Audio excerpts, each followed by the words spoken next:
자, 마태복음입니다. 오늘은 목소리가 다시 돌아왔습니다. 아니, 마이크를 고쳤어요. 그 점심 때 그래서 소리 안 나죠? 네. 그래서 네. 마태복음 펴셨습니까? 네.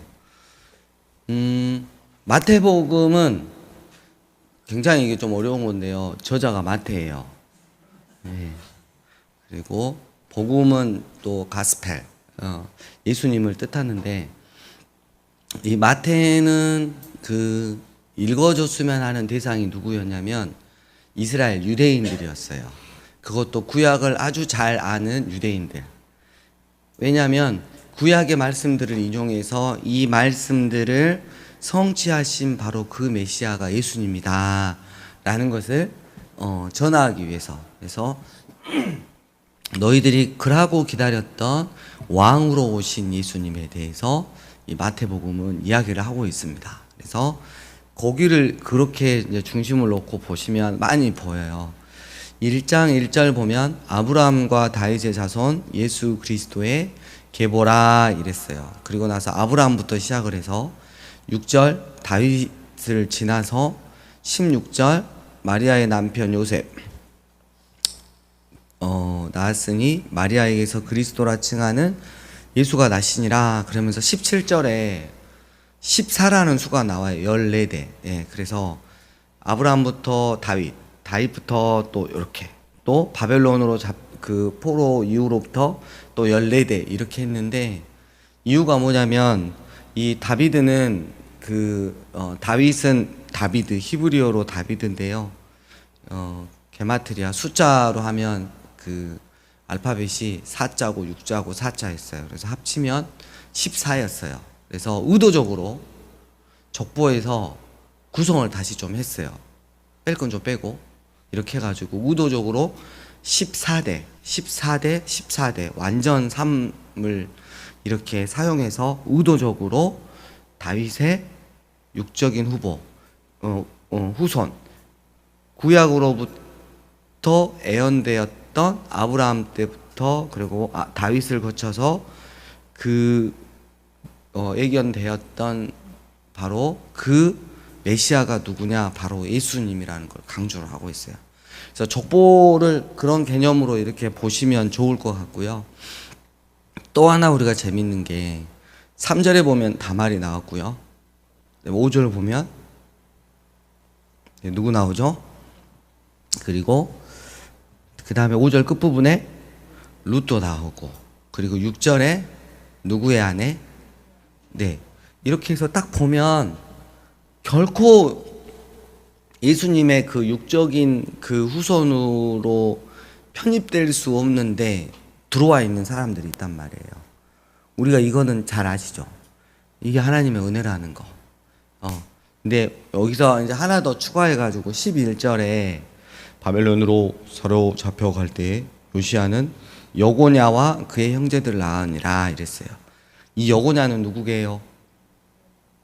여호야. 김이요?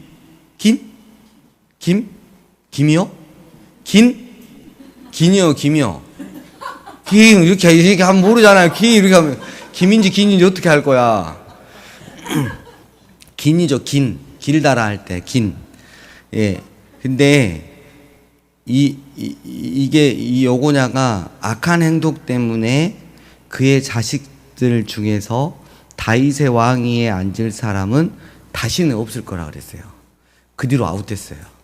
그러면 보세요. 정통적인 유대교에 들어가 있는 아브라함의 후손으로 들어가 있는 이 여고냐, 그리고 그의 후손들은 너무 악해서 제껴졌어요. 그죠? 근데 하나님의 은혜로 그 5절 보면 라합과 같은 믿음을 쓴 사람들은 어떻게 됐어요? 들어왔어. 그러니까 누구에게나 차별이 없는 거고, 하나님의 은혜 입은 자가 예수님의 이 계통 안에 들어올 수 있는 거구나. 그리고 우리 표현으로 하면 우리는 유대인이 아니니까 아무리 교회를 다녀도 여고냐처럼 악한 마음을 갖고 산다면 제껴진다. 거기서부터 쭉 뒤로 다 제껴진다라는 것들 잘 기억을 했으면 좋겠습니다.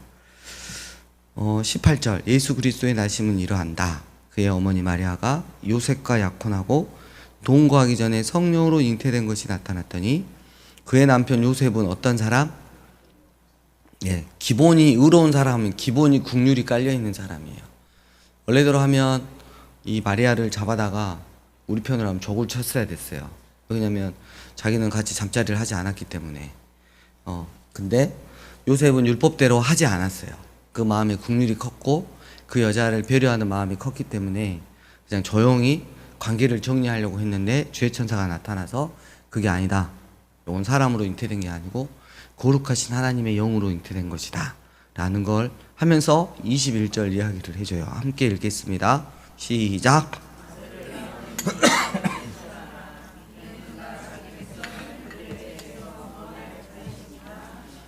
아멘. 그러면서 또 구약의 말씀을 인용을 하죠. 23절 보라 처녀가 잉태하여 아들을 낳을 것이요 그의 이름은 뭐다? 임마누엘이라 하리라. 번역한즉 하나님이 우리와 함께 계시다. 그래서 예수님은 이렇게 구약에 예언된 메시아다라는 거. 요셉이 머리로는 이해가지 않았지만 믿음으로 이것을 순종해가지고 예수님이 이 땅에 오시게 되었습니다. 2장 1절 헤롯 왕 때 예수께서 유대 베들레헴에 나셨습니다. 이 베들레헴에 나셨다. 엄청나게 동네들이 전 세계에 많은데 유독 베들레헴이다. 미가서 5장 2절을 또 말씀을 성취를 하는 거죠. 6절 한번 읽어보겠습니다. 시작. 유대 고을 중에 가장 작지 아니하도다. 내게서 한 다스리는 자가 나와서 내 백성 이스라엘의 목자가 되리라 하였음이니이다. 아멘. 그래서 또 이 말씀, 구약의 말씀, 선지서의 말씀을 성취하신 분이 바로 누구다? 예수님이다 라고 하고 2장 1절에 보면 동방으로부터 박사들이 예루살렘에 이르렀습니다. 예수님은 태어나시고 며칠 만에 성전에 올라가셔서 할례를 받으셨죠? 네, 8일 만에 올라가셔서 할례를 받으셨죠. 그리고 이 헤롯이 여기 이제 내용 여러분 잘 아시니까 헤롯이 그 몰래 동방 박사들이 경배하고 가버렸잖아요. 그래서 찾아라. 몇 살 이하를 찾아서 다 죽여라. 2살 이하. 그러니까 그 사이에 어느 시점에서 동방으로부터 박사들이 온 거예요. 시간적인 구성이 예수님 태어나신 날 밤에 오신 게 아니라. 그리고 이 동방은 어디냐? 어디였다? 네, 그렇죠. 아라비아였다. 라는 것들 우리가 알고 있으면 되고 11절 끝부분에 황금, 메시아의 왕권, 유향, 신성, 모략. 참 특이하죠. 모략을 드렸어요.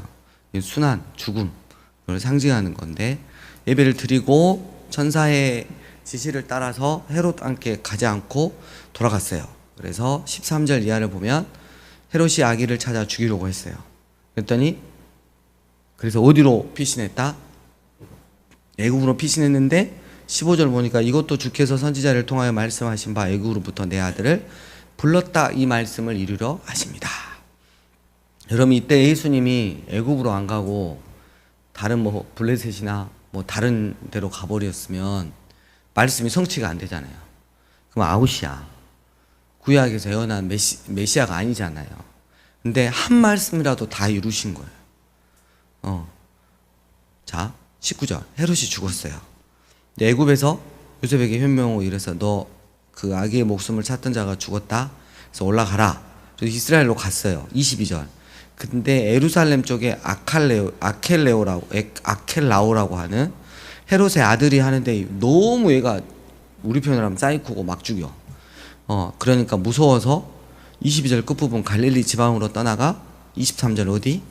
나사렛산 동네에 가서 사니 이랬어요. 근데 이것도 뭐요? 선지자로 하신 말씀에 나사렛 사람이라 칭하리라 하심을 이루려 함이라 이랬어요. 이사야 11장 1절. 이것도 나사렛 말고 나사렛 옆 동네로 갔으면 어떻게 돼요? 제가 고향이 똘똘이거든요. 석정. 그 옆에가 대흥이 있어요. 근데 석정에서 해야 되는데 내가 대흥에 갔더라. 이러면 끝나는 거잖아요, 말씀. 하나라도 성취가 안 되면 끝나는 건데 이게 무려 1600년 동안 수천 년 동안 애언된 이 말씀들이 다 맞아서 떨어지는 거죠. 이걸 누가 뭐 하려고 해서 되는 게 아니죠. 왜 그러냐면 이전 사람이 다 죽어버리니까. 그래서 2장까지 말씀을 보면 고발하여 구약에서 선지자들을 통해서 또 여러 사람들을 통해서 애언됐던 이 메시아가 너희들의 진정한 왕이 바로 예수님이다라는 것을 정확하게 알려주고 시작을 합니다. 그리고 이제 3장에 가면 누가 나오죠? 예, 세례 요한 여러분 잘 아시죠? 회개의 메시지를 전하고 주의 길을 예비했던 말라기에서 나오는 그 엘리야. 그죠? 8절. 그러므로 회개에 합당한 열매를 맺어라. 나는 그냥 물로 세례를 주는데 11절 끝부분 메시아가 오시면 성령과 불로 너희에게 세례를 베푸실 것이다 이러는데 어느 날 13절 누가? 예수님께서 친히 요한에게 이르러 세례를 받으시려고 했어요. 아, 이게 진짜 엄청난 거죠. 여러분, 예수님이 세례를 받으실 필요가 있으세요? 없어요. 없어요. 예. 하물며 유대인만 돼도 세례를 받을 필요가 없었어요. 근데 여기서 우리가 생각해 봐야 될 게 하나님이신데 인간의 육체를 입고 이 땅에 오신 예수님은 철저한 자기 비움이 있었다. 이 땅에 다니면서 하면서 내가 감히 누군지 알아? 이렇게 다니시지 않았어요. 우리 자녀들 중에서 예를 들면 엄마 아빠가 돈을 조금만 많이 벌거나 높은 지위에 있으면 어때요?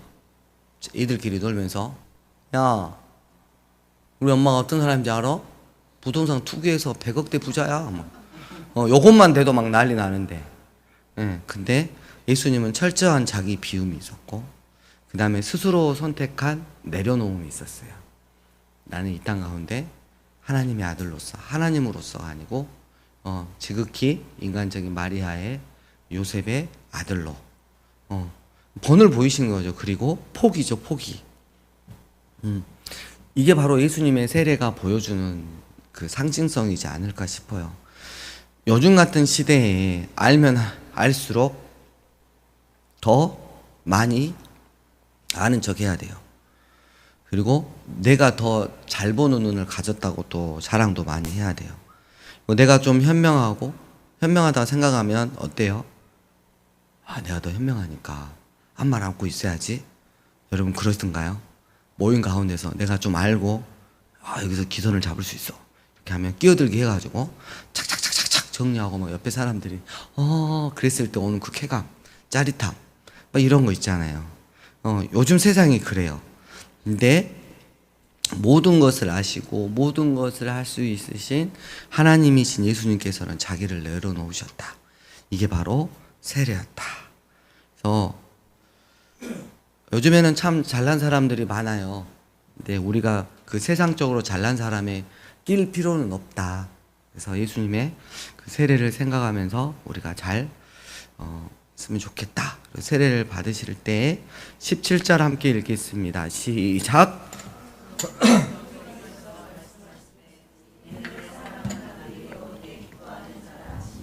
아멘. 앉아있을 때는 잘 모르는데 돌아다닐 때 여기만 쓰면 막 그 이상하게 막 긴장이 돼서 그런가. 소리를 좀 크게 올리면 막 그래요. 죄송하고. 자, 4장에 이제 예수님이 공생의 사역을, 공적 사역을 하시기 전에 이제 40일 동안 광야에 가서 금식하시잖아요. 그래가지고 사탄에게 3가지 이제 시험을 받죠. 그때 3절에 하나님의 네가 아들이면 이 돌들로 뭐가 되라? 떡덩어리가 되게 해라. 빵덩어리가 되게 해라. 근데 4절 예수님이 대답하셨어요. 사람이 빵으로만 살 것이 아니라 네, 그렇죠. 그래서 사단은 그래요. 사단은 그래. 말씀이 그렇게 중요하냐? 살다 보면 그렇지 않을 때가 있지 않냐? 라고 계속 유혹해요. 우리는 뭐라고 대답해야 돼요? 아닌데 말씀이 그 어느 때든지 어떤 상황이든지 나는 말씀이 제일인데 말씀이 최고인데 이렇게 우리는 대답을 해야 되는 거예요. 우리가 먹고 사는 문제 때문에 말씀에 대해서 타협하거나 뒤로 돌리면 안 된다는 거죠. 이야기하고 있고, 2번째 6절에 네가 만일 하나님의 아들이거든 뛰어내려라 이렇게 했죠. 그러면 천사들이 너를 손으로 받들어 돌에 부딪히지 않게 하겠다 할 것이다. 그랬으니까 7절에 예수님께서 주 너의 하나님을 시험하지 말라. 이렇게 이야기를 하죠. 우리가 이렇게 좀 적용할 수 있어요. 야, 진호나 네가 주의 종인데, 야, 민지야, 네가 주의 자녀 아니냐. 네가 하고 싶은 대로 해. 네가 하고 싶은 대로 해도 주님이 다 책임져 주죠. 걱정하지 마. 이런 유혹을 되게 많이 해요. 이런 게 내 감정, 내 중심적으로 나오는 그런 결정에서 이제 시작되는 거죠. 말은 하나님의 종이고 하나님의 자녀인데 하는 거는 영락, 나의 어떤 욕구를 충족시키기 위해서 하는 그것들. 그럼에도 불구하고 내가 그렇게 사고를 쳐도 주님은 무조건 어떻게 해야 돼요? 내가 돌 위에 떨어지기 전에 날 받아주셔야 되는 분. 이런 메시지가 또 있고요. 세 번째, 지극히 높은 산으로 가가지고 천하만국을 보여주면 너 나한테 절해라잉. 그럼 내가 다 줄게. 이런 이야기를 하죠. 그때 예수님이 10절에 사탄아 물러가라 기록되었으되 주노에 하나님께 경배하고 다만 그를 섬기라 이랬어요. 사탄은 늘 말해요. 너 나한테 잠깐만이라도 순종하는 모습 보여주면, 한 번만 꾹뻑하면 내가 다 해줄게. 이런 유혹을 너무 많이 하죠. 여러분, 사탄은 쥐게 하나도 없어요. 완전 사기죠. 너 나한테 한 번만 꾹뻑하면 내가 다 해줄게. 늘 우리를 그렇게 유혹을 해요. 그래서 우리가 믿음이 연약하면 어때요? 이번 한 번만 하나님의 뜻이 아니라 사탄이 유혹하는 대로 한 번만 넘어가 줄란다. 이번 넘어가면 다음번부터는 잘 할란다. 늘상 이러면서 무너지는 경우가 되게 많지만 결코 그게 아닌 거. 여러분, 사탄한테 가서 사셨어요. 근데 14, 15, 16절 또 말씀이 성취가 됐네요. 한번 읽어보겠습니다. 14, 15, 16절 이는 시작.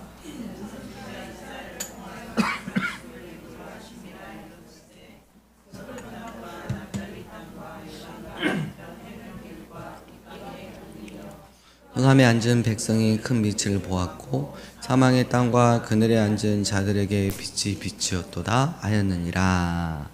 그래서 또 이 말씀이 성취됐다라고 마태복음은 말하고 있어요. 여러분, 그럼 이런 거는 이제 누가복음이나 이런 거 보면 어때요? 잘 없어요. 왜냐하면 누가복음은 이방인을 향해서 쓴 글이에요. 그래서 봐라, 구약이 이렇게 나왔는데 이렇게 성취됐다? 그럼 이방인들이 나 구약 안 읽어봤는데 이러면 헛거잖아요. 그러니까 특징이 있으니까. 그리고 이제 18절 이하 어부들을 부르시죠. 누구를 불렀을까요? 베드로와 형제. 예. 시몬이 베드로야. 우리 유진 집사가 아주 크게 기쁨이를 힘입어서 말을 했어요. 그래가지고 오늘 왜 이렇게 세 명은 모여 있어요? 여기까지 쭉 펼쳐서 이렇게 마음껏 뛰어도 되는데, 세 명이 가족인 줄 알았어. 안 떨어져. 그래가지고 야, 저것도 굉장한 의로 뭉쳤구나. 이렇게 넓게 쓰세요. 여기서부터 알았죠? 유진 쌤 말했죠? 이렇게 넓게 여기. 이렇게 이거 뭐죠 아까? 이쪽도 헤이 이렇게 하고 있는데 유진 쌤 바로 여기 뒤에 뒤통수 치겠더라고. 어디 하자 말했죠? 네, 베드로와 형제 안드레, 배안 이렇게 외우시면 돼요. 배안. 그 다음에 야고보와, 그렇죠, 야 발음 나니까 그거 밑으로 내리면 요예요. 야요. 예, 이렇게 해가지고 저는 그렇게 외워요. 왜요? 예, 머리가 멍청하니까. 그래서 이제 23절 두 번째 줄 천국 복음을 전파하셨어요. 그리고 이제 보통 그 바닷가에다 배를 띄워가지고 말씀하시는데 이번에는 5장에 보니까 어디에 올라가셨다? 그래서 산 위에서 하신 정말 빼어난 설교다. 그래서 산상수훈이라 그러는데요. 팔복을 먼저 나옵니다. 제가 한번 읽어드리겠습니다. 하나님 외에 다른 소유가 없는 자는 복이 있나니 천국이 그들의 것이며 하나님의 주권을 인정하고 그 하나님을 기다리는 것 때문에 몹시 슬퍼하고 가슴 아파하는 자는 복이 있나니 그는 반드시 주님의 위로를 받을 것이요 선한 목자이신 예수님을 따라 십자가의 길을 가는 자는 복이 있나니 그는 새 하늘과 새 땅에 들어갈 것이요 언제나 하나님께 대하여 줄이고 목마르다 하는 자는 복이 있나니 그는 영원토록 솟아나는 생명수와 살아계신 하나님의 말씀을 먹고 배부를 것이며 자신에게 쏟아지는 하나님의 긍휼을 은혜로 받고 그 국류를 이웃과 세상을 향해 흘러보내는 자는 복이 있나니 마지막 때에 주님께 더 큰 국률이 여김을 받을 것이요. 네, 하나님이 맞고 제가 틀렸습니다 라고 인정하며 그 악한 길에서 돌이키는 자는 복이 있나니 언제나 하나님과 거리낌이 없는 교제 가운데 거할 것이요. 하나님 아버지의 뜻을 그대로 드러내어 합평케 하는 삶을 사는 자는 복이 있나니 하나님의 아들이라 일컬음을 받을 것이며 예수님의 길에 섰기 때문에 핍박당하는 자들은 복이 있나니 마지막 때 참 목자이신 예수님께서 오셔서 영원한 천국으로 인도하실 것입니다. 팔복 딱 아시겠죠? 네. 필요하시면 드릴게요. 뜯어 드릴게. 뭐 필요하신 분 있으세요? 네. 자, 그러면서 13절 너희는 세상에 뭐다? 소금이 맛을 잃으면 안 된다 그랬어요. 쓸모가 없으면 안 된다는 거죠. 그러고 난 다음에 진리이신 14절 너희는 세상의 빛이다. 그래서 우리가 소금과 같은 삶을 살고 살았을 때 그 복음의 빛을 비추면 사람들이 그 복음의 빛을 다 받으려고 맞으려고 온다는 거죠. 그 다음에 17절 이하로는 율법이 나옵니다. 그래서 율법이 나오는데 20절 내가 너희에게 이르노니 너희 의가 서기관과 바리새인보다 더 낫지 못하면 결코 천국에 들어가지 못하리라. 여러분, 하나님의 은혜가 기초가 돼서 사는 사람들 특징은 말씀을 그렇게 액면 그대로 지키려고 더 노력을 해요. 말씀을 지키려고. 제가 어젠가 잠깐 차에서 이야기했는데 이스라엘하고 하마스가 지금 계속 이거 하잖아요. 기도하는데 한번 맞는지 신명기 23장 9절을 제가 한번 볼게요. 하나님이 하신 말씀이 있어요. 맞네. 네가 적군을 치러 출전할 때 모든 악한 일을 스스로 삼갈지니 이랬어요. 적군을 원수를 치러 갈 때 하나님께서 하신 말씀이 있어요. 모든 악한 일을 삼가해라. 그러니까 너 때문에 무고하게 희생을 치르는 자가 없도록 하고 피해를 당하는 자가 없도록 해라. 누구보다도 네 자신한테 엄격한 도덕성을 부여를 해라. 이렇게 이야기를 한 거예요. 이스라엘이 1948년에 팔레스타인 땅에 다시 이스라엘이 세워졌을 때 팔레스타인 이 사람들이 너무 못마땅히 했는데 따로 공격을 하지 못했어요. 이유는 뭐냐면 이스라엘이 처음에 23절 신명기 23장 9절 말씀을 너무나 잘 지켰기 때문이죠. 그 사람들한테 피해를 주지 않고 오히려 구제하고 선으로 갚았어요. 그러니까 소금 불불 끓는데 뭐 할 게 없는 거야. 그래서 주변에 있는 아랍국들이 이슬람 국가들이 대신 싸워준 거예요. 근데 어느 순간에 테러 집단이 어떻게 발생을 했냐, 어느 순간에 가다 보니까 이스라엘이 이 신명기 23장 9절 말씀을 망각한 거야. 자기들이 힘이 있다고 교만해진 거죠. 그래서 이 악한 일을 도무지 하지 않아야 되고 더 엄밀한 도덕성을 가지고 그들을 섬기고 했었어야 되는데 안 그러니까 불만이 생기니까 바로 팔레스타인에서 테러 집단들이 생겨난 거예요. 그 중에 과격단체가 바로 하마스죠. 그래서 우리가 생각을 잘 해야 됩니다. 하나님의 은혜로 사는 사람 특징은 은혜로 대충 다 넘어가려고 하는 게 아니라 오히려 하나님의 말씀을 하나라도 더 지키려고 노력한 거다. 바리새인과 서기관은 더 티처 오브 로우거든요. 율법 선생님들이야. 그 사람들보다 더, 우리 표현으로 하면 목사님보다 내가 더 말씀을 더 잘 지키고 도덕성에서 훨씬 더 순결해야지. 이런 마음을 가지셔야 돼요. 에이, 목사님이나 되니까 그렇게 하고 나는 그냥 세상에서 상황이 그러니까 어쩔 수 없고 이러면 안 된다는 거예요. 이해 가셨죠? 네. 별로 동의를 안 하십니다. 자, 21절 보면 살인하지 뭐해라? 말하라. 근데 예전에는 진짜 죽이는 거였는데 여기는 보니까 마음에 그런 마음을 품으면 안 되고, 특히 22절 보니까 라가, 저도 회개합니다. 이런 멍청한 놈, 이런 쪼다 같은 놈, 이런 돌머리 같은 놈, 막 이렇게. 특히 제가 수학을 가르치다가 애들한테 많이 그랬어요. 정말 회개합니다. 그래서 꼭 끝난 다음에 제가 미안하다 하거든요. 집에서도 천유가 없으니까 천유야 미안하다 막 이렇게 하거든요. 그러면 저희는 이제 집에서 요가하거나 이렇게 하면 벌금을 적어요. 1,000원씩 이렇게 매달 며칠 누가 뭐 했다. 근데 천유가 수학을 물어봐서 와서 한 10분 가르치면 벌금이 한 3개인가 올라가 있어요. 제게. 저도 잘 몰라요. 왜 그렇게 무슨 욕을 했는지. 근데 너무 그걸 잘 적어. 내가 천주를 가르치면 집에 어수선해요. 그 욕 받아 적으려고. 공부 가르치고 돈 내는 게 저희 집안 특징입니다. 그래서 살인하지 말라 할 때 그 마음이 되게 많이 중요하고 27절 같은 연장선에서 간음하지 말라 그랬어요. 근데 이미 마음의 음욕을 품었다. 눈이 획 돌아가가지고 음흉함을 품고 있는 것 그 자체가 간음이다 라고 이야기하고 있고요. 34절에 맹세에 대해서 말합니다. 이거 내 의조, 내 잘난 척 하려고 맹세하는 건데 절대 그렇지 말고 하나님이 옳다 그러다 요것만 해라 이야기가 나오고 44절 보면 원수를 사랑하며 너희를 박해하는 자를 위해서 기도해라. 왜? 너희가 살아야 되니까. 기도를 하다 보면 그 영혼이 불쌍해지고 또 그 영혼조차도 하나님께 맡기고 우리가 오늘의 삶을 살 수 있으니까. 48절 함께 읽겠습니다. 시작.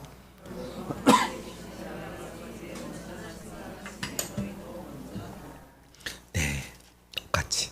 그리고 6장에 보면 사람에게 보이려고 막 이렇게 나오거든요.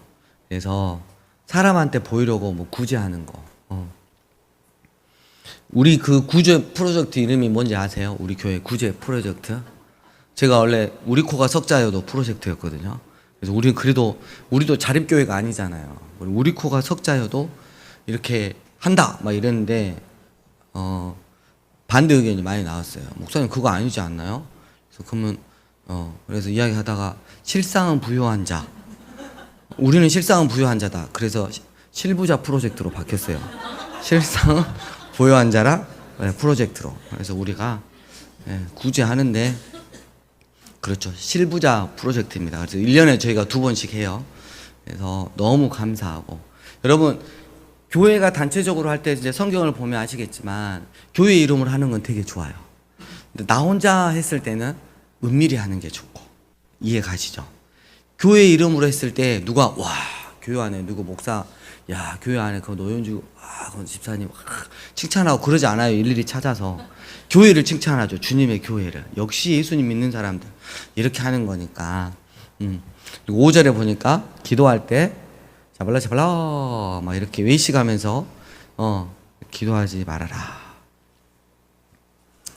그 어떤 목사님이 이번에 이제 좀 알아서 친해져가지고 많이 도움을 주시는데 교회가 좀 이렇게 갈라진 교회를 갔어요. 역사가 100년이 넘는데 가지고 그분이 하루에 3시간 기도하시는 목사님이시거든요. 가지고 난 2년 동안 집에를 안 들어가셨대요. 밤마다 이제 여기 강대상에서. 여러분 120년 전통 교회에 원로 목사 한 명이 없어요. 아시겠죠? 예. 당에서 계속 내쫓는 거야. 몇 년 동안? 120년 동안. 그 목사님이 안 되겠다. 그래서 이제 이렇게 여기서 진짜 이렇게 방석 깔아놓고 이렇게 이불 덮어쓰고 기도를 여기서 하셨대. 그럼 어떻게 해야 돼, 성도들이? 조용히 하지. 와, 진짜 저 목사님 우리 교회를 위해서 세우려고 하는구나 하고 어떻게 해야 돼요? 감동을 받고 서로 은혜를 받아야 되는데 얼마나 마음이 처음에 안 아꼈냐면 저것이 기도를 한지 안 한지 몰라. 그러고 조용히 여기까지 와서 들어봤대. 기도하고 있는지 안 하는지. 여러분 그 교회가 정말 많이 변했대요. 왜 그러냐면 외식적인 기도가 아니라 정말 마음을 쏟아붓는 기도. 그 우리 동기 목사님 교회 가니까 1시간 기도하면 뭐 내가 살고 2시간 기도하면 뭐가 어떻게 되고 3시간 기도하면 교회가 세워진다. 이 말이 있었어요. 우리 동기 목사들이 이제 동기 모임 하는데 이야기를 한 거죠. 저게 뭐냐? 그래서 다 동기 목사들이 하루에 3시간 기도해요, 안 해요? 하나 힘들잖아요. 그래서 어메 나는 나만 사네 막 이랬어요. 다 1시간 기도하면 자기가 사니까 아이고 나만 사네 이랬는데 한 동기가 이랬어요. 저거는 애매한 거다. 저게 하루인지 일주일인지 한 달인지 모른다. 자유하자. 그래서 자유하기로 했어요. 뭐 일주일에 되면 3시간은 뭐 기본적으로 하니까. 예. 그런 이야기가 있었고 웃으라고 기도할 때도 마음을 쏟아내는 기도를 하시고 또 9절 이하의 주기도문을 이렇게 가르쳐 주시고 그 다음에 금식할 때도 이야기를 했고요. 24절 한 사람이 두 주인을 섬길 수 있다 없다? 없다. 그래서 너희가 하나님과 재물을 겸하여 섬길 수 없다. 여러분 히브리어에서 소유하다라는 동사, 그 영어는 많이 있어요. 뭐 have도 있고 뭐 다른 단어도 있고 그러는데 히브리어는 이 소유하다라는 동사가 따로 없대요. 그래서 다른 데서 갖고 왔는데 이 존재를 나타내는 명사를 갖다가 그냥 소유하다를 쓴대요. 그러니까 참 부자는 뭐냐면 내가 돈 많은 게 참 부자가 아니라 내 존재 자체가 얼마만큼이나 하나님과 관계를 맺고 있냐. 그게 부자의 척도예요. 성경에서 말하는. 나와 하나님 사이의 관계가 4천 관계냐, 8천 관계냐, 6천 관계냐, 12천 관계냐, 16천 관계냐, 아니면 1천 관계냐. 이게 우리의 부자의 척도가 되어야 한다는 거죠. 그래서 소유에 집착하는 인생이 아니라 존재에 집착하는 인생이 돼야 됐다. 뭐 이런 이야기를 하고요. 그래서 또 보니까 무엇을 먹을까, 무엇을 입을까 염려하지 마라. 32절 이건 다 이방인들이 구하는 것이다. 33절 시작.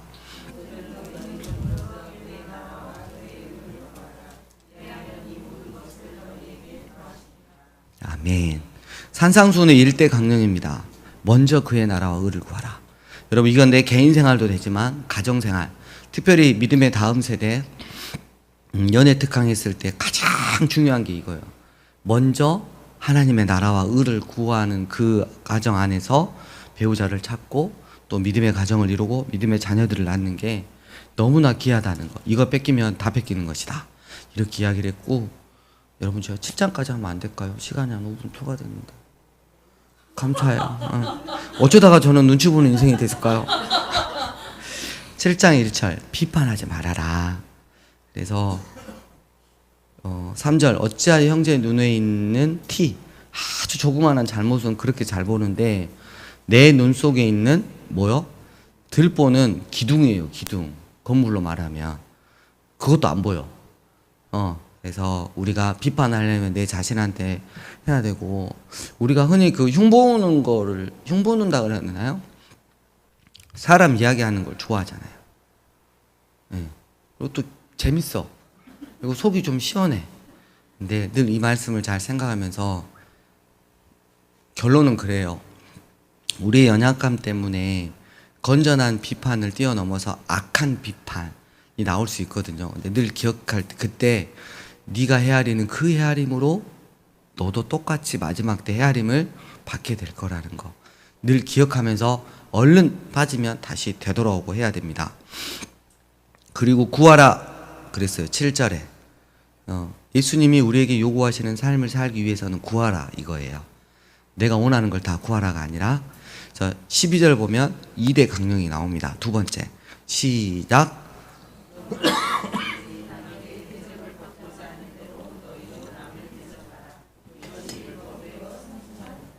여러분 이거 너무 간단해요. 내가 어떤 상황에서 뭐 가정에서 이랬어요. 가정에서 내가 대접받고 싶어. 그렇게 하래요. 먼저. 내가 직장에서 대접받고 싶어. 그렇게 하래. 먼저 하래. 얼마나 쉬워. 너무 쉽잖아요. 내가 만나는 사람한테 이런 대접을 받고 싶어. 그렇게 하래요. 여러분 그러면 그 사람이 반드시 한다 이게 아니라 그렇게 했을 때 하나님의 나라가 확장이 되고 나도 평안해지고 좋다 이거예요. 기억하셔야 되고, 그 다음에 이제 21절부터 23절 여러분 늘 잘 했죠. 나더러 주여 주여 하는 자마다 아니라 하늘에 계신 내 아버지 뜻대로 하는 자다 이러면서 그 23절 그때 내가 그들에게 밝히 말하되 내가 너희를 도무지 알지 못하니 불법을 행하는 자들아 내게서 떠나가라 이랬어요. 요 말씀만 보면 예수님이 뭐예요? 심판의 주관자가 되시잖아요. 이런 걸 기독론이라 그래요. 기독론은 뭐냐면 예수님이 구원자, 하나님, 심판자. 이게 기독론이거든요. 최고 수준의 기독론을 여기서 우리는 볼 수 있습니다. 자, 24절 읽고 마치겠습니다. 시작.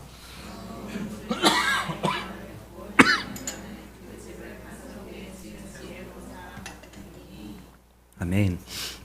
반석 위에 예수님의 집을 짓고 사는 여러분 되시기를 축복합니다. 주님 가르쳐 주신 기도로 마치겠습니다.